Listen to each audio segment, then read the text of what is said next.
Bom dia, boa tarde, boa noite, pessoal. Como estamos?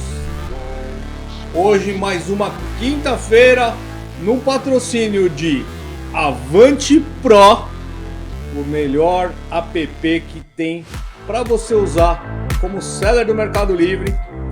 Olha aí a vinhetinha. Eu começo este podcast. E o nosso convidado de hoje é Bruno Melo. Garoto, Fala, tudo bom? Tudo jóia? Bruno Melo é seller do Mercado Livre. Ele é Mercado Líder Platinum, ele tem loja oficial e ele não trabalha na capital de São Paulo. Ele trabalha no interior e é um cara famosíssimo porque ele vive de energético e de Kombi. É isso mesmo, Fabiano? Brunão, beleza? Conta a história aí, meu velho. Pô, é Kombi com energético? Pô, não que eu me orgulhe muito da parte do energético, porque a gente acaba tomando mais do que deveria, né? Minha mãe sempre me dá um puxão de orelha. É isso. Mas eu te agradeço aí o convite, cara. Pô, que isso, Pô, cara. Bacana demais pra mim estar participando aqui. E, cara, é isso aí que você falou, é o dia a dia mostrando lá no interior de São Paulo, aqui na cidade de São João da Boa Vista, mostrando o nosso dia a dia, como que a gente faz, né? Eu digo que eu sou um lojista de autopeças, e como que a gente faz para fazer isso no Mercado Livre, estando dentro do interior, mostro a Kombi lá, os carros velhos, cacarecos, mas tem tudo isso lá. E vivendo de Mercado Livre no interior de São Paulo, né? No interior, exatamente. Conta pra mim, cara, como é que começou a tua história no Mercado Livre? Como que você chegou lá? Como que foi o teu começo? Você começou quando no Mercado Livre, cara? Cara, que a gente fez as primeiras vendas mesmo, foi lá para 2014. 2014, já 2014. São 10 anos de Mercado Livre. Quase então, 10 irmão. anos a gente está completando. Mas assim, eu costumo dizer que a gente está vivendo com tranquilidade da parte do Mercado Livre, foi desde 2018, 2019. Tá. Foi desde aquele tempo que a gente conseguiu trazer resultado, trazer retorno para a empresa, para dentro do nosso negócio com o Mercado Livre. Comecei em 2014 por influência de uma amiga da faculdade, né? Que legal. Um casal de amigos, né? Uhum. Que estava lá. Essa amiga minha, ela já trabalhava com alguns produtos e o namorado dela, que era muito meu amigo, também começou a trabalhar com alguns produtos, falou, Bruno, coloca os produtos da loja. Minha loja de autopeças é um negócio de família, né? Meu pai e minha mãe fundaram isso lá no ano de 2000. Então, a gente começou a trazer... Você também roubou a loja dos seus pais, meu? Você parece o Gabriel Vale, meu. O Gabriel Vale roubou a confecção dos pais dele lá, meu. O Camesa lá, ó. O Gabriel Vale, você sabe que eu te amo. Você é um cara legal pra caramba. Adoro você. O topete mais lindo da internet. Mas conta aí, quer dizer que você também roubou a loja de autopeças dos seus pais? Pô, não, como é que foi? Conta não é aí. bem assim, não é bem roubar. Alguém precisa ficar lá quando eu não tô. Certo. Então, a gente foi trabalhando, né? Eu já trabalhava na loja desde muito cedo, desde os 16 anos. Meu pai me levou pra lá. Então, quer dizer, você já manjava muito de autopeças quando começou no Mercado Livre. Já manjava. Na Isso- verdade, eu era um vendedor de autopeças. Então. Isso é fundamental para quem começa no Mercado Livre, conhecer muito bem o produto que está vendendo, não é verdade? Eu costumo dizer que o nicho é essencial. É claro, dá para trabalhar de forma não nichada, com multinichos, mas se você consegue uma especialidade logo no começo, eu acho Facilita que você muito a sua vida. facilita muito a sua vida. Então vamos entender. Você, desde criança, já trabalhava lá na loja de autopeças, Já. que era da sua família, e aí você entra para o Mercado Livre já sabendo que esse é o futuro, que isso é onde vai dar o seu sustento, que vai ser o seu negócio. Aí a gente vai voltar um pouquinho mais para trás, então. Por quê? Conta então, vai, manda aí. Porque estava até comentando aqui, quando lá para os anos de 2009, 2010, eu era DJ. E eu tinha muita dificuldade de encontrar produtos, aparelhos aqui na minha cidade. Lá não tinha nada. Lá não tinha Numark, não tinha Pioneer, não tinha Nakamichi, não tinha nada. Nada. Né? E onde que eu vim comprar meu primeiro mixer, meu primeiro CDJ? No Mercado Livre. Então, naquele tempo, a gente comprou pelo Mercado Livre. CDJ1000, né? Era bom. CDJ1000 era demais. Foi um 100S que eu comprei. Eu comecei bem baixo. Já tá 1000 já, que legal. Então, eu comecei lá a fazer as compras desses produtos, equipamentos, iluminação pelo Mercado Livre. E aí, até então, naquela época, o Mercado Livre, você combinava frete com o vendedor que estava ali. Depositava por fora. Depositava por fora, o cara passava as contas. A conta, isso. E a gente começou a comprar. Eu sempre quis trazer o e-commerce para dentro do negócio, porque eu sempre comprei e eu achava que isso poderia se tornar uma tendência. Perfeito. Eu via meus amigos também fazendo a mesma coisa e eu tinha certeza que não era só um negócio que seria passageiro, eu acreditava que ficaria. Só que eu também comecei por um erro, eu comecei criando a primeira loja virtual, um e-commerce mesmo do negócio. Eu digo que foi um erro porque naquele momento a gente não tinha estrutura, know-how e achava que simplesmente colocando a loja online a gente conseguiria ter um resultado. Vender, né? Todo mundo pensa isso, né? Porque assim, naquele começo fala assim, pô, é mais fácil vender numa loja do que no Mercado Livre. É o engano, né, das pessoas, né? Todo mundo se engana. Eu também me enganei, como você. Pois é. A gente tem essa tendência, né? Porque a primeira impressão que dá, putz, a plataforma vai me cobrar 17% de comissão, vai me cobrar o frete grátis. O que eu vou fazer? Eu não tenho condição de pagar tudo isso. Ainda mais para quem vende loja física, Valnei, é muito difícil. Porque o que a gente tem? A gente tem talvez ali uma taxa da plataforma que a gente usa, sei lá, qualquer plataforma de pagamento que você está usando ou qualquer outra coisa. Tem a comissão dos seus vendedores, tem os custos fixos ali do seu negócio e só. Agora, imagina você arcar com todos esses custos fixos, mais a comissão... mais o frete. Então, pra gente que está começando, que está vindo de uma loja física, a gente tem essa visão que... A mudança é muito radical, parece, né? Isso. E dá a sensação que se eu começar um e-commerce, uma loja virtual, eu não vou ter nenhum custo. Só que é um ledo engano, né? Eu entendo muito você, porque aconteceu isso comigo e assim, pra mim foi exatamente isso. Eu comecei com o Tray e achar, não, o Tray vai ser bom pra caramba, não sei o que, até... Pedrão, você do WM10 aí é meu amigo, até hoje a gente vai se encontrar no Fórum E-Commerce Brasil desse ano, mas cara, você lembra como era, né? O e-commerce a gente achava que ia plugar um RP, plugava uma agência e ia embora. E não é nada disso, né, cara? Não é nada disso. Tem várias barreiras que a gente tem que alcançar. O custo para aquisição de cliente, para trazer um cara dentro do teu e-commerce da loja virtual ali é muito alto.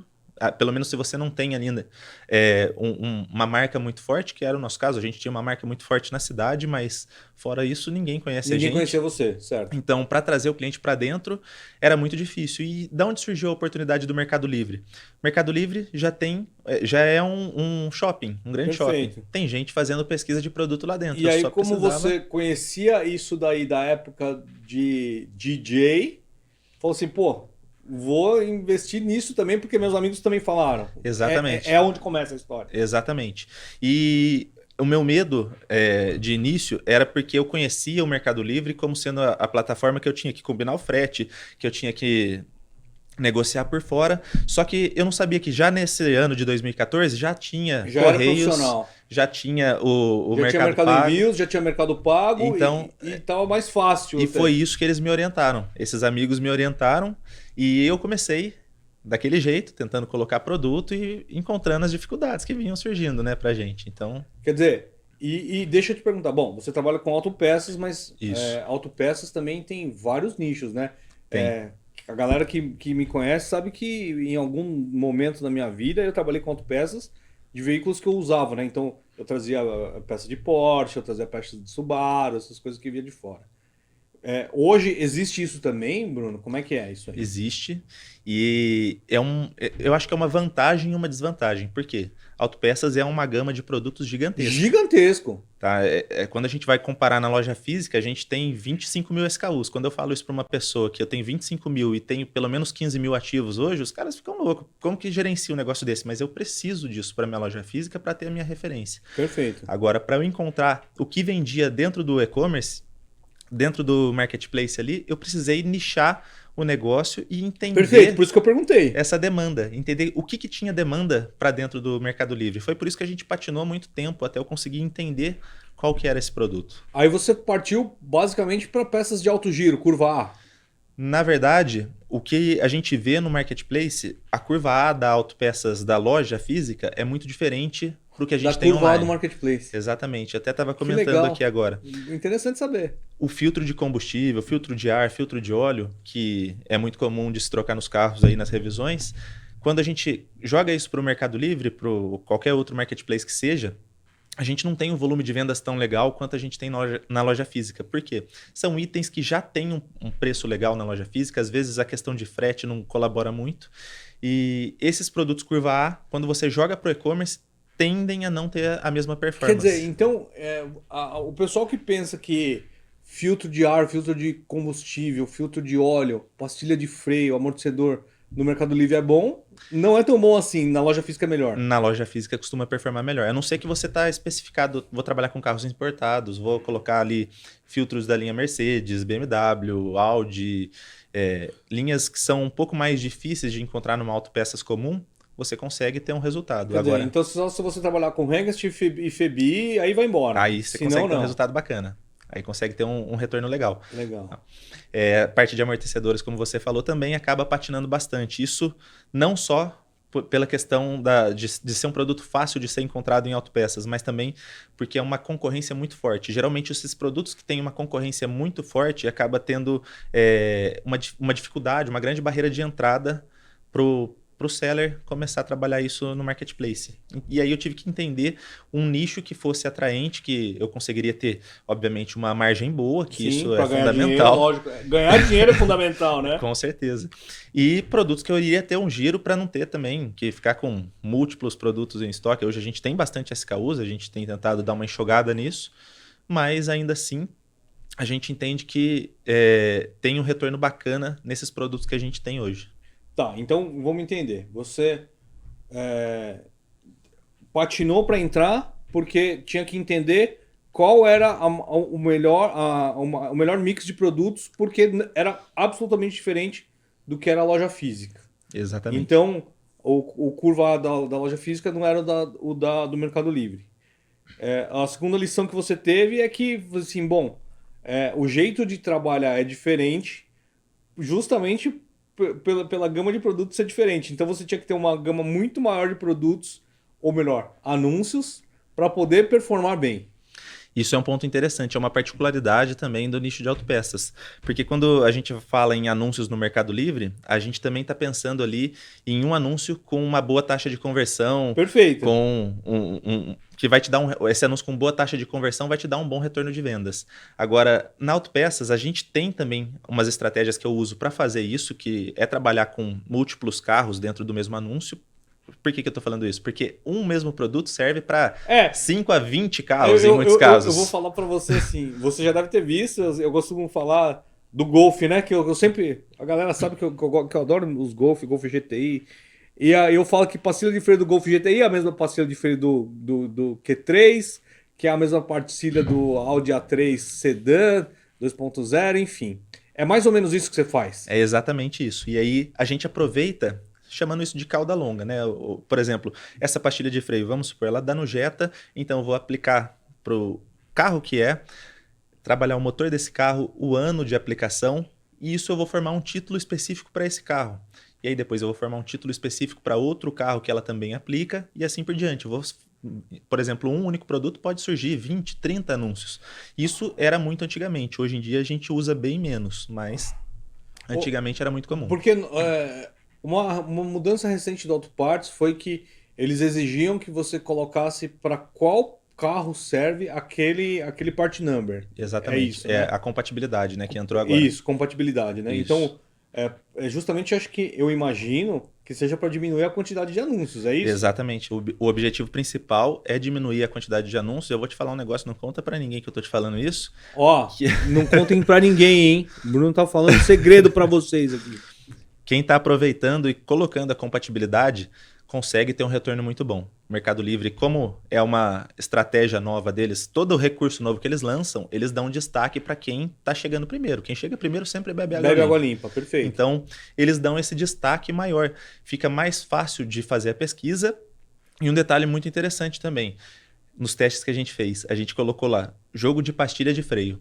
Não colocou carro, não colocou ano, não colocou nada. Simplesmente colocava na parte da ficha técnica ali, que ele era compatível com aqueles veículos. E mesmo fazendo dessa forma, sem ter nada amarrado no título, trazia retorno de vendas e tem trazido bom retorno de vendas. Ou seja, a galera que está sabendo usar essa funcionalidade Tá saindo na frente. Tá saindo na frente. Que legal. Então, ou seja, uma peça, um SKU que você tinha 20 anúncios, hoje você tem um anúncio e esse anúncio concentra todos os carros que servem. Concentra tudo. Que legal, então, cara. a gente consegue aproveitar muito mais e isso aumenta a nossa taxa de conversão. Afinal de contas, as vendas estão saindo tudo de um lugar só. Sim. Esse produto performa melhor no full, performa melhor na sua conta. E aí a taxa de conversão do anúncio sobe. Explode. Exatamente. Olha a diquinha pra galera aí. Quando você tiver a possibilidade de usar a ferramenta de compatibilidade, tem que usar. É isso, né? Exatamente. Tá. Exatamente. E deixa eu te perguntar uma coisa. Você é do interior, não é São Paulo capital. É um pouco distante aqui, né? São João da Boa Vista dá o quê? Uns 200 e poucos quilômetros daqui? Dá uns 230. 230 quilômetros daqui. Ok, eu sei que você usa full, todo mundo usa. Sim. Mas o fato de você estar fora de um grande centro, de uma grande capital, como é São Paulo, por exemplo, ou sei lá, Campinas, que fosse. Campinas é um pouquinho menos, né? A distância de lá. Um pouco menos. Cento e pouquinho, dá né? Cento e pouquinho. Te prejudica muito? Não. Como é que é isso? Para uma operação grande. Você, afinal, é Platinum, é loja oficial e tem uma venda expressiva no Mercado Livre. Isso te prejudica? Tá fora dos grandes centros? Ô, Volney, eu costumo dizer, eu não trabalho com flex. Então, eu não consigo ter essa métrica do resultado que eu teria, do retorno que eu poderia alcançar com o flex aqui. Porque eu não tenho nenhum fulfillment especializado trabalhando nisso. Perfeito. Mas dentro do que eu faço lá, eu digo que não me afeta dentro do meu negócio. É claro, imagino que se eu estivesse aqui em São Paulo, eu conseguiria aproveitar o flex, eu conseguiria aproveitar outras coisas, mas o que eu vejo na minha qualidade de vida, para o estilo de vida que eu levo hoje, eu prefiro continuar lá no meu interior. Porque você também... eu sempre digo que vantagens e desvantagens do interior, né? Porque assim, você não pega trânsito. Exatamente. O teu barracão, ele tem um custo financeiro muito menor de locação do que seria em São Paulo, por exemplo. Com certeza. Mas eu te pergunto assim, a questão do próprio Mercado Livre. A coleta funciona no interior? Como é que... Eu pergunto, porque assim, muita gente fala... Pô, Volney, eu tô aqui no interior, é uma merda, não funciona essa porra. Os caras não vêm coletar, atrasa, os caras são mal vagabundos, não sei o quê. Como é que é isso, pra você que é grande, por exemplo? Cara, todo mundo tem problemas. Eu acho que normal, né? É normal ter um furo uma vez ou outra. A gente vira e mexe, acontece de não passar uma coleta, mas isso são casos que não é o padrão das plataformas pra gente. Lá funciona, pelo menos na nossa cidade, funciona muito bem. A gente sabe que, é claro que em situações onde a gente tem um aumento de vendas, talvez uma sazonalidade, alguma coisa assim relacionado, pode ser que prejudique um pouco, porque a gente tem bastante seller na cidade hoje, a gente tem acompanhado isso, tem crescido o volume de sellers. Sim. Tem sellers que trabalham com produtos mais pesados, o pessoal de fios, cabos elétricos, a gente tem indústria lá na cidade, então isso acaba prejudicando um pouco, porque são produtos pesados, às vezes o motorista não quer levar, mas é só quando tem um volume muito excessivo. Na maioria dos casos, a coleta funciona bem pra gente, coleta de full funciona bem pra gente. Então a gente não tem problemas relacionados a isso, tá? Acaba sendo tranquilo. Quer dizer, existe um desvio padrão, mas dentro de um cenário normal não é ruim. Não é ruim. Eu não vejo como sendo ruim. A gente contata o Mercado Livre, eles tiram um atraso pra gente, contrata, se precisa, Shopee, Magalu, pra gente resolver essas coisas, mas... E você não tem o costume, então, de fazer as cargas do seu full com o seu carro próprio. Então, nem precisa. Não. A gente já fez... Na verdade, a gente já fez retiradas do full. Ah, normal. Esse não tem com como, o carro né? próprio quando era possível, né? Antes. Agora eles fazem o envio e te cobram e acabou. E cobra Ou e destrói. já era. Então, eu nunca cheguei a levar para o full, porque a questão é que não é viável financeiramente, a não ser que eu precise que um produto chegue a um tempo muito curto para aproveitar alguma sazonalidade, mas nunca foi nada que passou pela gente. A gente não tem muito isso de aproveitar a sazonalidade. É isso que eu ia falar. Você colocou uma questão que é bem bacana, né? Muito se fala quando você é multinicho de sazonalidade, né? Então, por exemplo... Natal é uma grande sazonalidade, as férias de julho são outra sazonalidade, volta às aulas, Dia das Mães, Dia dos Pais. Agora tá nesse momento específico aqui, nós estamos em julho de 2023, na última quinzena, tá rolando a sazonalidade da Barbie, né? Que tá, Com né? certeza, que tá bombando. Que tá bombando. Mas no teu mercado isso não existe. Não. É claro que a gente tem alguns pontos onde a gente tem um volume maior de vendas, períodos onde meio de ano, férias, ali que a gente costuma ter um volume maior porque o pessoal vai fazer uma revisão no carro, precisa deixar tudo em ordem. Mas você tá me falando aqui, por exemplo, que produtos de revisão não são itens Mas bons às vezes o pro cara Mercado tá fazendo Livre, uma ou não? revisão ali no carro e de repente ele viu que precisa de uma outra coisa. O meu carro tá falhando faz um tempo aqui, sabe aquela falhinha chata?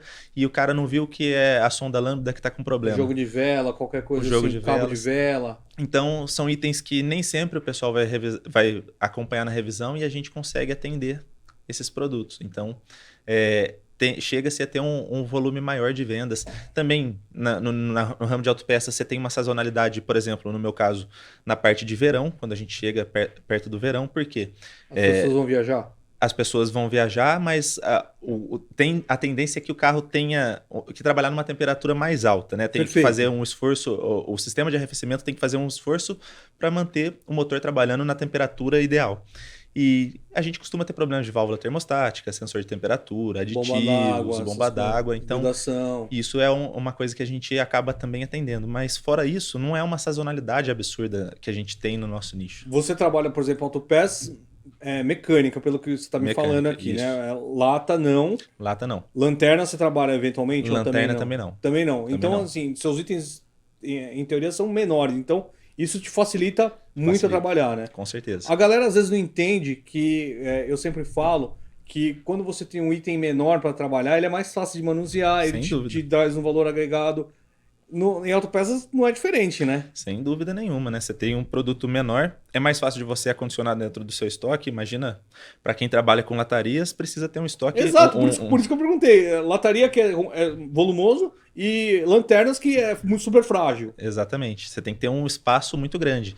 E a gente também não dispõe de todo esse espaço. A gente tem um espaço bacana ali, mas não é tão grande assim. E a gente foca em produtos menores, até porque esses produtos menores, eles são mais baratos até para serem armazenados no full, são mais baratos na logística, então são vários pontos. E em muitos casos a gente tem um ticket legal nesses produtos. E deixa eu te perguntar, por exemplo, você estava falando que carros importados, você tem um ticket maior, eu não sei se você trabalha ou não, mas eu verifico que no Mercado Livre, como é um lugar que se busca muito e a busca funciona muito bem, a indexação funciona muito bem, a venda de peças para veículos descontinuados também melhora no Mercado Livre ou não? Me Melhora. explica um pouco sobre isso também. Cara. Melhora, cara. E é muito legal porque quem tem um veículo já descontinuado ou até mesmo quem tem veículos de coleção e o lojista que consegue atender esses tipos de veículos, ele consegue tá num nicho muito interessante. Por quê? O cara que já tem um veículo descontinuado ou de coleção, geralmente descontinuado a gente vai falar ali 10 anos 10 anos de uso, mas puxando um pouquinho para coleção ali, para os mais antigos ali. O cara não tá se importando muito com gastar o cara que tem o GTIzinho, o GTI quadrado, ele gasta tudo, ele não vai gasta? gastar, ele tá interessado em ter o carro dele filé para ele dar o rolê, para ele passear. Então, para esse cara não tá muito preocupado nessa questão. Então, quem consegue atender essa demanda é interessante. Dos carros descontinuados também, apesar de 10 anos já ser um tempo que usualmente os fabricantes deixam de fornecer as peças, a gente consegue encontrar muita coisa de qualidade no mercado. Então, você consegue trabalhar para uma gama maior. E é o foco que a gente tem, tá? Geralmente, a gente trabalha com foco em carros de 10 anos para trás, porque é quem vai comprar, né? O segundo, terceiro dono que está comprando o carro. Porque o cara já não está mais peça. na autorizada, né? Porque está fora da garantia. Ele já saiu da oficina especializada, porque também é caro pra caramba. E ele vai tentar dar uma manutenção que ele consegue. Exato. E eu acho que, eu realmente imagino que, pelo que você está me falando, esse é o foco do cara que vai comprar autopeça no Mercado Livre, então. Exatamente. O que a gente tem notado muito é esse tipo de pessoa comprando lá dentro. É lógico. A gente tem também, na nossa base de dados, a gente vê muitas oficinas comprando, eventualmente, autopeças. Então, acaba sendo muito esse público. Por quê? Em geral, a peça é um produto bem específico como que eu posso dizer? Não é que nem uma roupa, assim, que eu vou chegar na loja, vou olhar a roupa e vou falar, putz, isso aqui me serve, é legal. É um pouco diferente. Eu não sei se aquela peça serve exatamente para o meu carro, eu preciso identificar isso, então tem essa particularidade. Às vezes o consumidor final ele tem receio de comprar, ele pede para o mecânico comprar ou ele pede orientação para o mecânico. Então é muito comum essa compra vir de uma oficina mecânica para a gente. Então, pegando esse seu gancho, o teu RMA, então, ele é menor do que a tendência de mercado? Então, por exemplo, todo mundo tem problema aqui de comprar uma coisa e vir um tijolo de volta, qualquer coisa, num RMA sacana. E tem aquele RMA que o cara simplesmente compra uma roupa e fala assim, o tamanho é pequeno, o tamanho é grande, é um saco. Ou, no meu caso, por exemplo, de eletrônicos de uma das lojas que eu tenho, o cara não sabe simplesmente usar um power bank. Ele não sabe que para usar o power bank ele tem que enfiar o cabo e apertar o botão. No teu ramo, também você tem esse problema? Eu gostaria de ter menos, porque a gente tem Então você tem bastante também. problema de RMA. Na verdade, a gente tem bastante questão de devoluções. Muitos casos são pessoas que compram errado, apesar da gente fazer uma descrição, tentar trabalhar a compatibilidade, são pessoas que, como eu falei, às vezes o consumidor final está tentando comprar sem ver uma especificação correta para o carro. Um retentor, por exemplo, da linha Volkswagen, retentor do virabrequim, ele tem a especificação de sistema Corteco, se ele usa um sensor de posição quadrado, se ele usa um sensor redondo, então tem essas especificações. Às vezes o cara compra a peça sem conhecer disso e ele devolve para a gente sem uso nenhum. Só que também acaba sendo um dos nichos, pelo que eu vi em um relatório, eu não lembro de qual empresa que gerou esse relatório, era o segundo nicho com mais volume de devoluções. Caramba. Então... Só perde para o vestuário. Pelo que eu vi, era só vestuário. Então, ficava ali muito forte, pau a pau ali com celulares e essas coisas. E existe... É muito comum, por exemplo, sei lá, eu ainda mantenho algumas coisas lá nos Estados Unidos que lá nos Estados Unidos a compra frequentemente é utilizado o VIN number, o número de chassi do carro, para fazer uma compra. Aqui no Brasil isso já existe? Como é que funciona isso, por exemplo, no Mercado Livre ou não? Por que eu tô te perguntando? Eu compro peça para os meus carros também no Mercado Livre, porque, como é que vai arrumar uma pastilha de freio de BMW, não sei o quê? Pô, você vai lá na autorizada, os caras abrem você em 5. É absurdo. Né? Você vai comprar, uma pedaleira do Golf, pelo amor de Deus, né? Você vai na Volkswagen ou na Audi, é um roubo. Então, vira e mexe, os vendedores pedem o VIN number, mas no teu mercado, que é o mercado de antigo mobilismo, acho que, digamos assim, acho que, né, encaixa melhor. Isso também se usa? Usa-se também, mas a gente ainda não tem um volume tão grande que vem por isso. É muito mais difícil Vou reformular, só para a gente não falar de forma errada. A maioria dos meus produtos, eles são trabalhados para não precisar disso. Eventualmente, tem casos como esse que eu te falei, desse retentor específico, eu prefiro pedir para o cliente o número do chassi do veículo para ver se a fabricação... Para ver se fecha com aquele produto. Porque são vários produtos e o mais engraçado de tudo, se eu pedir para ele a referência numérica da peça no carro dele, vai ser a mesma do meu, porque a Volkswagen teve a capacidade de colocar a mesma referência em todas as peças mesmo.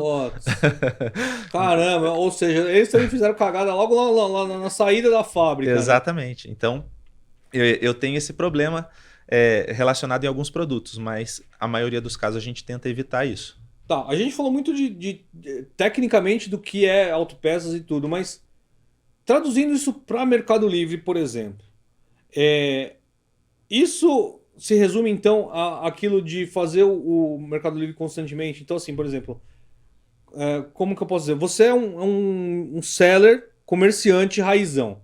Nasceu em autopeças, assim como acho que a grande maioria que chegou no super topo do Mercado Livre, nasceu do nicho que já trabalha.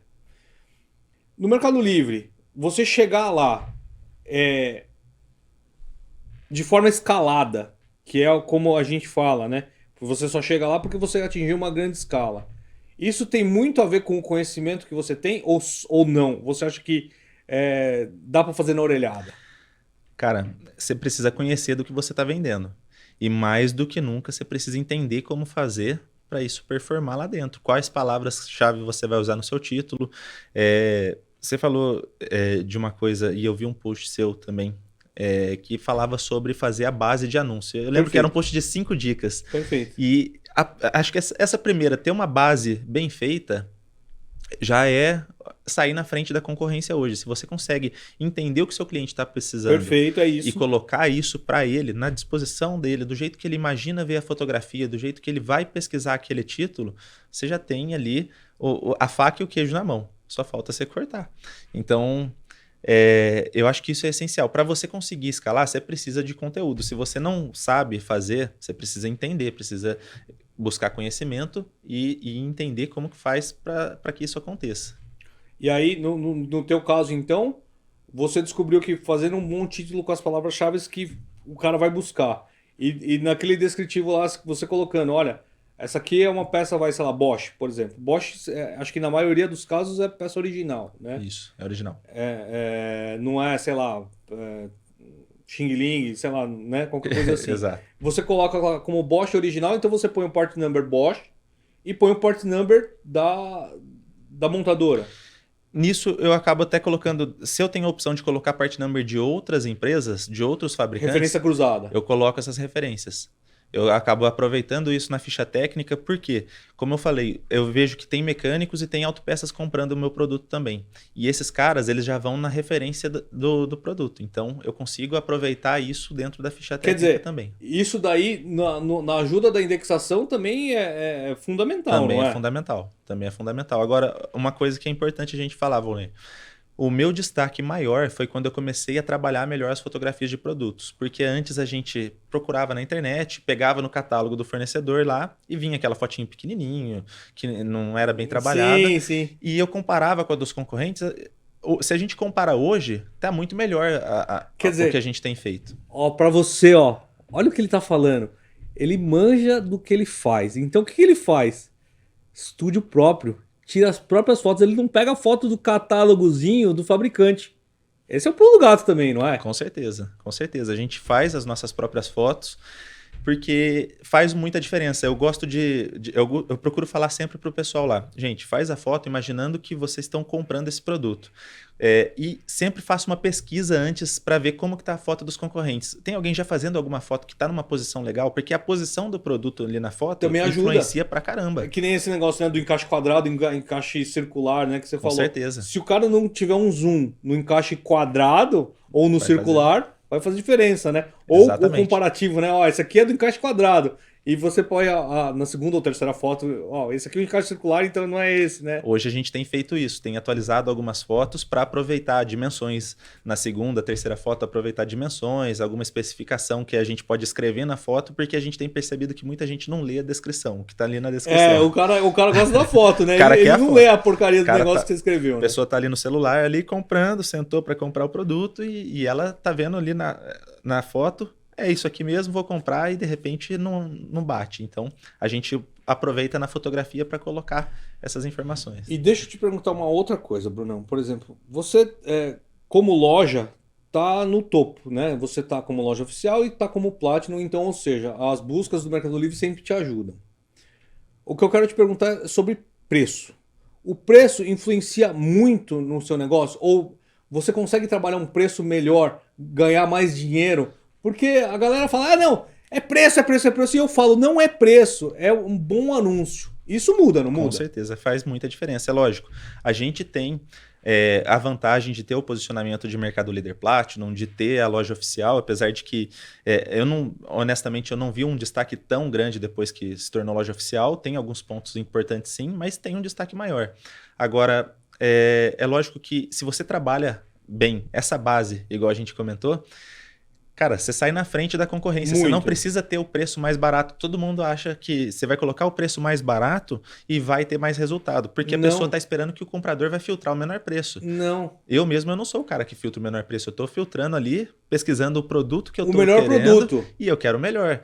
Então, isso a gente acaba encontrando formas de ter uma lucratividade boa, não precisa queimar produto, não precisa vender barato, e eu consigo vender num preço legal, numa margem atraente para o meu negócio, trabalhando apenas um bom anúncio, se eu fizer isso. Ou seja, por exemplo, quando eu vou comprar autopeças, me corrija se eu estiver errado, eu vou procurar exatamente o que serve no meu carro. Então, assim, às vezes o cara até põe o mesmo anúncio, o mesmo título das fotos e tudo, só que às vezes uma foto melhor, eu falo assim, puta, isso aqui é certeza que vai caber no meu carro, que tem uma, sei lá, uma foto de uma lanterna.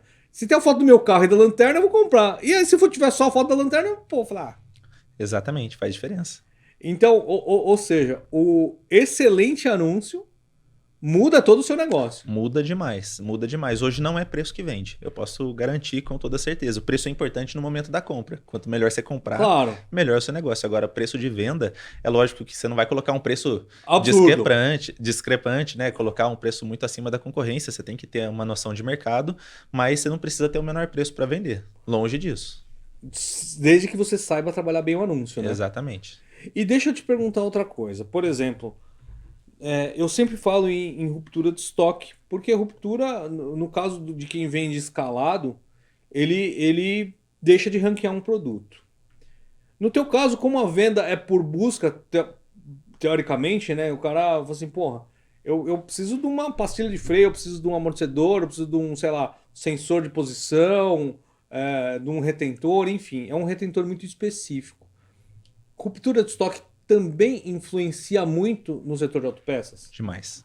Demais. Olha só, você viu como é que é, gente? Até em gente que vai buscar o produto específico, ruptura muda o game. Conta aí. Ô, Ney, a gente teve um produto específico que a gente vende. Hoje esse produto, ele é o nosso melhor produto de vendas, tá? É o curva A, é o A+, é o isso, campeão. E ele representa 5% de todo o faturamento nosso. Então, Caramba, é bastante também. Em 15 mil SKUs, é muita coisa. bastante, E a gente ficou 3 meses sem esse produto. Nossa. Para a gente recuperar o que a gente tinha de vendas nesse produto, putz, a gente levou muito tempo para a gente conseguir estabilizar isso novamente. Então eu tinha lá um volume de 220 vendas desse produto por mês e até quando eu consegui repor o estoque desse produto, que é uma mercadoria que vem dos Estados Unidos, Tá. a empresa é uma empresa global, eles trazem de lá Tá. e distribuem para mim. E chega para mim esse produto, até a gente conseguir recuperar esse posicionamento, a gente levou muito tempo. Então, ruptura é um problema crônico, tá? Eu acho que independente do nicho que você está trabalhando, é uma coisa que você tem que evitar. Ficar sempre de olho no teu estoque, de olho nas compras. E, por exemplo, como é que você trabalha a ruptura de estoque, sendo que, como o seu produto é muito específico, você não tem diversos fabricantes do mesmo produto, entende? Tipo assim, por exemplo, um sensor, sei lá, Bosch, por exemplo, pro meu carro. Módulo de injeção Bosch no meu carro. LE Getronic, por exemplo, do Gol GTI. Uhum. Só Bosch faz. Como é que faz um negócio desse? Então, é complicado nesse caso, mas e até mesmo no setor de autopeças, principalmente do que aconteceu da pandemia, faltou muita mercadoria. Então, Perfeito. principalmente quando a gente pensa em grandes marcas como Bosch, tem muita coisa que a gente tem carência de mercado. E até engraçado, né? Falta produto, a gente trabalha com uma precificação mais alta. É aquela lei da oferta e da demanda. Então, a gente trabalha com uma precificação mais alta. Começou a faltar, você sobe o preço para ganhar um pouco mais de dinheiro, lógico. Normal. Exatamente. E eu sei que vai demorar mais para mim receber esse produto. Eu não vou ter uma facilidade tão grande para receber. É até uma forma de falar, olha, eu quero vender, mas eu vou segurar um pouquinho aqui para tentar vender num preço melhor para dar tempo de repor esse estoque. Então a gente faz isso. Quer dizer, então também é uma sensação de quem é comerciante, né? A gente tá falando isso porque a gente é comerciante. Exatamente. Então, assim, puta, eu sempre falo, né? Puta, quando você vê que vai acabar o produto lá no teu fornecedor, arremata tudo e sobe o preço e senta no produto. É isso que ele tá falando, né? Exatamente. Tem muita coisa que a gente faz isso. A gente acompanha alguns fornecedores, tem alguns que eles entregam um catálogo dos produtos dele na nossa mão e fala assim, ó, eu tenho isso no estoque.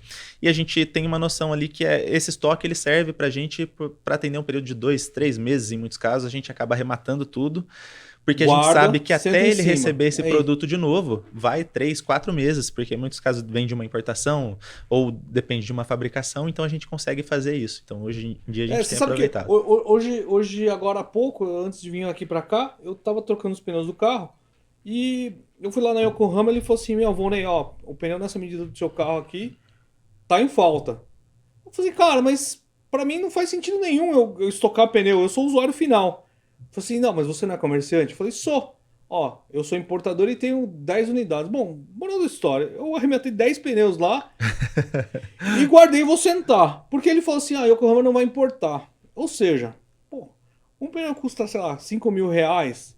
Você acha que eu não vou ganhar uns 2, 3 pau num pneu desse? Com certeza, com certeza. É o que vai acontecer, não é isso? Exatamente. E a galera, a informação faz sentido em qualquer negócio, não é isso? Sem dúvida nenhuma, sem dúvida nenhuma. Se você tem essa informação, se você consegue usar ela, você sai na frente.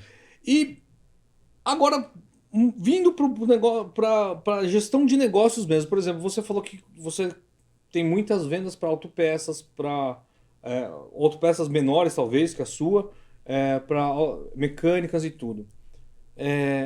Algum tempo atrás a gente tinha aquele lance de que o cara comprou no Mercado Livre, eu vou fidelizar ele, aspas, por fora do Mercado Livre. Isso existe também no seu setor ou não? Como que você faz isso, por exemplo, ou não faz? Como você enxerga? Dentro do marketplace dá para a gente fazer isso, talvez enviando algum panfleto. Antigamente era muito comum pelo campo de mensagens, né? O cliente comprava, todo mundo, pelo menos que eu conhecia... Mandava o número do celular lá, me liga aqui para... Ou já tinha programado, né? A gente tinha aquelas respostas automáticas. Sim, do Mercado Turbo, por exemplo, né? Exatamente, programado ali. E já mandava mensagem para o cliente, a nossa loja assim agradece, tem o nosso telefone de contato. Hoje não tem mais essa facilidade, mas a gente ainda assim pode mandar um panfletinho. E a gente tem muitos casos, e aí entra um ponto muito interessante da parte de ter virado loja oficial, que a loja oficial a gente consegue atrair clientes para dentro do nosso negócio. Então, hoje eu recebo muita ligação de pessoas interessadas em comprar o nosso produto, de mecânicas, de autopeças, interessadas nos produtos porque viram a nossa loja oficial no Mercado Livre. Então, e aí eu te pergunto então o seguinte, você virou seu e-commerce normal, né? Virou Mercado Shops? Não. Não virou? Não. E isso não fez diferença também para você? Ou não? Não, até o momento não. A gente ainda não está trabalhando com o Mercado Shops, a gente não tem usado, mas o que a gente fideliza ali é pelo WhatsApp, a gente acaba trabalhando alguma coisa assim, mas é um volume muito pequeno ainda. A gente ainda tem muito trabalho para desenvolver, está em outras frentes de projeto que a gente está começando a trabalhar lá agora, então... possivelmente no futuro a gente vai trabalhar bastante com isso. E aí a gente está falando também, logo no começo da nossa conversa, que a galera que entrou no e-commerce, como eu, como você, a gente falou assim, puta, era melhor e-commerce do que o Mercado Livre, e hoje a gente sabe que o Mercado Livre é muito melhor do que e-commerce propriamente dito. Com certeza. O seu e-commerce você abandonou também ou não? Como que você fez isso? Ou não fez, ou vai fazer, não sei. Cara, façam o que eu digo, mas não façam o que eu faço, tá? Eu sempre falo isso, claro. Hoje não, a gente teve uma reunião ontem com a nossa equipe lá sobre andamentos que a gente vai fazer, os canais que a gente está trabalhando, como que a gente vai desenvolver trabalho em cada canal, e surgiu o assunto do e-commerce, o que a gente vai fazer, porque honestamente ele está à deriva ali. Não diria que ele está abandonado, porque vira e mexe a gente analisa, atualiza preços ali, mas a gente não estava desenvolvendo nenhum trabalho em cima. E a gente sabe que para o e-commerce ter resultado, a gente precisa desenvolver um trabalho em cima disso. Então é uma coisa que a gente está analisando também. O que a gente vai fazer em cima desse canal? Eu acho que a gente precisa de uma estrutura legal, a gente consegue hoje atender essa estrutura, a gente só precisa se organizar para isso. O grande negócio, que eu sempre falo também, é que mesmo para você que é grande, o e-commerce também leva tempo, né? E o Mercado Livre é um pouco mais fácil de você pegar um Bling, um Tiny, qualquer coisa, plugar lá, meter um RP, meter o negócio rodando e vai embora. Exatamente. Né? Através do Mercado Livre, Shopee, qualquer outro marketplace. Mas eu falo sempre desses dois. A Amazon tá entrando também legal, mas através ali do Mercado Livre você consegue muito mais fácil ter esse retorno. Mais fácil, entre aspas, né? Fácil mais simples. É mais simples para ter o retorno, desde que você trabalhe corretamente ali. E aí eu te pergunto outra coisa, por exemplo, né? A gente falou sobre, até isso no começo do nosso podcast aqui, valor, né? Porque quando a gente faz a conta, e quem fez a conta no papel mesmo, como eu, como você, eu tenho certeza que fez isso, sabe que a comissão não é os 17%, é mais. Não. Quando você faz a conta lá mesmo, dá quase 30%. Dá quase 30%. Né? Tá Dá 28, 27. Entre 25% e 30% depende do produto, exatamente. Depende do anúncio clássico, premium e tudo. E esses 30% no final, quando você coloca um full da vida e tudo, vale a pena você manter essa operação ou vale a pena você ter mais funcionários? Cara, com certeza vale a pena você manter uma operação dessa. Enxuta. Vocês viram aí? A dica do especialista. Não sou só eu que estou falando, não. Especialista. Você está trabalhando de forma enxuta, consegue ter um volume ali legal de vendas, você consegue usar toda a estrutura que o Mercado Livre está te disponibilizando para você. Você não precisa ter um galpão enorme, é lógico, você precisa receber os produtos e despachar para o fulfillment. Fora isso, você está usando a estrutura que eles têm lá. A gente tem uma estrutura interna para fazer a Mas expedição. você não faz embalagem de 1000 produtos por dia, por exemplo, né? Não sei quantos você vende por dia. De forma alguma. Lá dentro a gente faz 40 por dia no máximo, tá? Hoje eu fiz a análise através do nosso hub, 78% das vendas hoje saem do full. Olha que beleza. Então, o que a gente vende ali é muito pouco. Caramba! Então, olha que maluco, né? Pra você que vende auto parts, ainda assim o full é bom pra caramba. Bom. Mesmo com 15 mil SKUs. Com certeza. Os 15 mil, eles estão ativos mais na parte da loja física. Perfeito, entendi. Para e-commerce a gente tem 2 mil ainda. É um Que volume bastante muito também. grande. É um volume muito grande. Sim. E ainda assim, o fulfillment, eu não diria que ele ajuda, eu diria que ele é necessário pra gente. É um negócio que veio pra ficar, não tem como, Não tem né? como. Agilidade, um negócio... Quem não tá no full é louco, eu costumo falar isso. Porque muita gente aqui nos grupos, eu recebo todos os dias, pô, como é que eu saio do full? Porque o full não sei o que, o full isso. Assim, cara, você viu o que ele tá falando? E que eu também falo, que o full é meio que um mal necessário. Que assim, ok, às vezes os caras perdem mercadoria, perde. Às vezes o cara destrói o mercado, também destrói, Acontece. some lá e tudo, mas passa a régua no total. Quantas transações ok foram 100% boas e quantas dá o pau? Pô, não dá nem 1% isso, né? Não Com dá meio certeza. por cento, né? O Valnei, eu falo que tudo isso é gestão. Porque Perfeito. tem produto extraviado? Tem produto extraviado no full. Tem produto que chega quebrado para o cliente? Tem produto que chega quebrado. A gente tem algumas planilhas que a gente faz a gestão lá dentro do nosso Acompanhamento, negócio. perfeito. Então eu sei quanto que custou esses produtos extraviados. A gente cobra do Mercado Livre quando acontece alguma coisa assim. Mercado Livre, cara, ele é super receptivo também com o vendedor. Claro, tem aqueles problemas vez ou outra, mas... Se eu informo para ele, sumiu um produto meu, o que aconteceu? Eles não, sumiu de fato, tá aqui o seu dinheiro, eles resolvem pra gente, porque eles sabem que também é um problema que acontece para eles lá. Então, é questão da sua gestão. Se você tá de olho na gestão ali, você consegue ter um controle. E o que eu imagino também, né?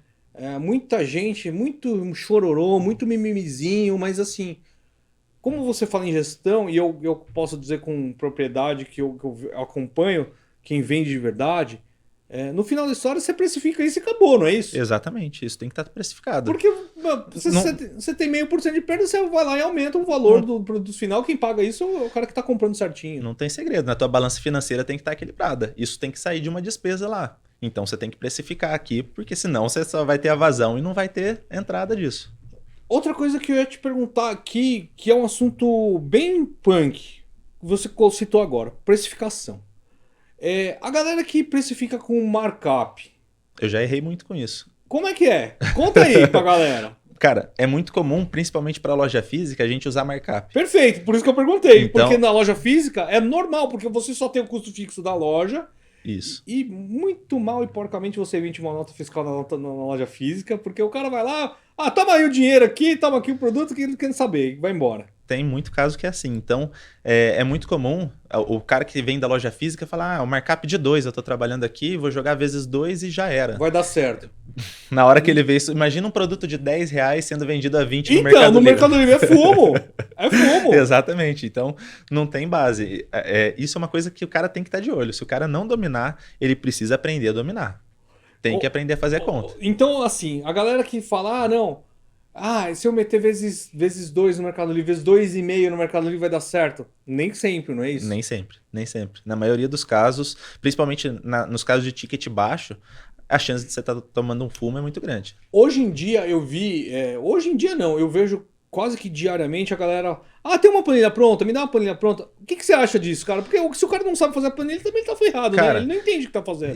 A planilha é um facilitador, igual é um facilitador, o precificador do Avante Pro. Por igual exemplo. ele ajuda a gente. Mas você tem que ter uma noção de como fazer essa precificação. Falando, porque se o cara não sabe nem como chegou naquele cálculo... Não. Pra que ele quer uma planilha? Exatamente, porque se você faz numa folha de pão, você faz esse cálculo, entendeu? Sim. Então é uma coisa que você só precisa de uma calculadorinha ali, fazer e tá caderno, tá na mão. Caderno, um lápis e uma calculadora, né? E você também é adepto disso. Acho que todo comerciantão raiz, como eu, como você, a gente tem que saber disso. Tem que saber disso, né? Tem que saber, não tem dúvidas. E questão de tributação. Certamente você está no lucro real hoje, por causa da tua empresa. Como é que funciona isso daí? A gente ainda não está estruturado no lucro real. Tá. Hoje a gente está no Simples Nacional. Tá? Então, a gente tem dois CNPJs, na verdade, a gente está começando uma outra estrutura, mas o que acontece? A gente tem que entender dentro do nosso negócio. Perfeito. Nicho de autopeças tem um benefício fiscal para para produtos monofásicos. Então, a gente tem uma tributação, mesmo estando dentro do Simples Nacional, a gente tem um benefício fiscal que no limite do Simples, eu não pago, nos 300 mil, eu não vou pagar 14%. Eu pago um valor mais baixo. Então, eu consigo aproveitar desse benefício também. Olha só, vocês viram a dica do cara aqui? Se você entender bem o seu nicho, é interessante você até não mudar, por exemplo, de regime de tributação. Porque, ó, ele fatura mais do que o limite do Simples, ou melhor, até o limite do Simples, e não paga os 14% que é o teto do Simples. É isso, né? Exatamente. Mas o pessoal não segue autopeças não, hein? Não, ó, por favor, não é para seguir autopeças, é para seguir o exemplo que a gente tá falando. Brincadeira. A gente fala zoando aqui, mas é que assim, muitas vezes a galera não entende o porquê das coisas, né? Ah, mas o cara tá no Simples, mas ele estoura. Não, mas espera aí. O que você acabou de explicar. No teu game, como você é monofásico, e aí procura seu contador, procura um tributarista antes de você começar a escalar com força, com ânimos, com vontade, porque isso faz toda a diferença, né? Mas no teu caso, por exemplo, como você é monofásico, você vai lá e tem o crédito tributário que te facilita e que diminui consideravelmente sua alíquota também. Para exemplificar, eu consigo ali um desconto de 6% de alíquota do que eu pagaria no limite. Então, é uma vantagem legal. E é o que você falou, você tem que entender dentro do seu negócio. Então, para a gente, na nossa estruturação hoje, não valia a pena a gente sair do Simples Nacional. Tem também aquele lance de eu conhecer o meu negócio, de eu me conhecer e eu saber até que ponto eu consigo chegar também. Às vezes o pessoal vê a gente no Instagram, no YouTube e acha que, pô, os caras lá são os bambambam, né? E na verdade a gente tem nossa segurança, isso, né? A gente tem nossos anseios e eu também sei que até esse ponto eu sei chegar. Para mim conseguir ter a mesma lucratividade num outro regime, sabendo desses benefícios que eu tenho, é outra estrutura, é outro pensamento, eu preciso de ir atrás de um conhecimento que eu ainda não tenho e a gente faz essa estruturação. Será que eu estou preparado para esse momento? Então, é coisa que a gente tem que analisar, né? Hoje a gente vê muito comum o pessoal falando, vem para o lucro real, vem para tal coisa. Isso. E sem ter esse conhecimento, sem entender isso antes, é importante fazer uma análise tributária para ver se vale a pena, para entender dentro do seu negócio, tá, quanto que eu preciso vender para conseguir esse mesmo benefício que eu tenho hoje chegar na mesma margem. Eu precisaria vender, sei lá, do lado do meu faturamento para 3 milhões. Pô, beleza. Mas aí, eu consigo? Eu consigo. Tem estrutura. Exatamente. O meu fornecedor consegue me entregar para eu poder vender? Quer dizer, tem todo Eu vou conseguir comprar o suficiente para vender isso? Tem assim, muito... Às vezes você tem dinheiro, mas o cara não consegue te entregar. Às vezes o cara tem muito para te entregar, mas você não tem dinheiro. Exatamente. Às vezes você não tem crédito. Enfim, é uma série... Eu sempre falo que cada empresa tem uma realidade. Não só cada empresa e cada dono de empresa. Exatamente. Porque o game que é para mim não é o mesmo que é para você. A gente... eu tenho trazido aqui nesses podcasts histórias de sellers que vivem a realidade e a gente vê que nenhuma história é semelhante. Quer dizer, são parecidas, mas cada história é diferente, né? Cada um vive uma história diferente, né? Cada um vive a sua história e você tem que entender, e eu sempre falo, a gente não tem que se comparar com outras pessoas, a gente tem que se comparar com a gente no passado. Eu estou melhorando ali, estou conseguindo trazer melhorias para o meu negócio, eu estou aprendendo coisas novas que vão influenciar o meu negócio. Se você está se comparando dessa forma, show de bola. Caso contrário, se você está se comparando com outras pessoas, a chance de você se frustrar, de você ficar mal, é muito grande. Então, você tem que entender isso. E deixa eu te perguntar uma coisa. Por exemplo, eu também costumo falar da busca de conhecimento, né? Você está há 10 anos no Mercado Livre e, obviamente, a gente está conversando aqui nesse bate-papo e a gente sabe que, tecnicamente, de Mercado Livre, todo mundo chega num nível que meio que estagna. Como foi essa construção de conhecimento para você? Você, na sua época, como na minha, como na de qualquer outro seller antigão, não tinha curso, não tinha gente que falava como nós estamos falando agora. Como foi essa construção para você? Cara, é complicado. No começo foi bem complicado. É o que eu falei. A gente patinou bastante até todo a gente mundo, né? encontrar. Acho que todo mundo sofreu bastante com isso.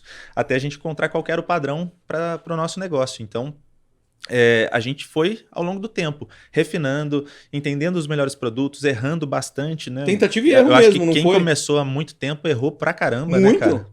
E a gente errou muito também. Erros de precificação com markup, erros hoje que a gente vê, putz, como é que eu errei isso? E a gente estava fazendo errado porque a gente não entendia a dinâmica, não entendia como funcionava e a gente foi aprendendo. Então a gente ia atrás de conteúdo que estava disponível, era muito pouca coisa que tinha ali. Ninguém falava Então, e na verdade, a gente também que, sei lá, eu imagino que você também não queria abrir o jogo, né? então, aquele tempo ninguém queria abrir o jogo, né? Quem estava ganhando de verdade com isso. A gente não abriu o jogo. Exatamente. Porque, meu, eu vou falar que produto eu tô vendendo? Como que eu tô vendendo? Capaz. Vou falar que eu não tô emitindo nota, né? Ou vou falar que eu tô ganhando no frete, como que a gente ganhava no frete. Quer dizer, a informação era bem mais restrita, né? Era bem mais restrita. Então a gente tinha que ralar e tinha que errar muito. Eu acho que a gente mais errou do que acertou no começo, porque tem a sua dificuldade. Não é fácil a gente ter um resultado ali do dia para a noite. A gente precisou aprender muito e não tinha esse conhecimento que a gente tem hoje difundido, né? Hoje você abre o YouTube aqui, vai lá no podcast do Volney lá, tem gente falando coisa pra caramba, vai, procura no YouTube outras pessoas, tem bastante coisa. Mas aquele tempo a gente errou bastante para conseguir ter resultado. É isso. Brunão, estamos finalizando nossa horinha de conversa aqui e eu queria te perguntar o seguinte, cara. Para finalizar, perguntar não, mas para finalizar eu queria que você falasse pra galera aí qual que é a chave, como é que a gente pode fechar esse podcast? Qual que é a dica, o segredo ou o pulo do gato que você pode dar pra galera para que eles virem melhores sellers, para que eles não passem o que você passou? Se é que existe uma frase que a gente possa resumir tudo isso que a gente tá falando aqui. Cara, eu acho que mais do que a pessoa se ver como um seller, é importante ela se ver como um comerciante, como um empresário. Por quê? O Mercado Livre, qualquer outro canal que seja, é apenas um canal de vendas. É importante, é relevante e precisa saber trabalhar dentro dele. Mas você tem inúmeros canais para trabalhar e você tem uma empresa para gerir. Então, se você sabe fazer a gestão dessa empresa, sabe entender o que você precisa e o que o seu consumidor precisa, o que o seu cliente está precisando, você vai ter resultado. Então, essa visão, ver mais do que apenas um lugar como que você vai vender. Mas o Mercado Livre é muito mais do que um canal de vendas.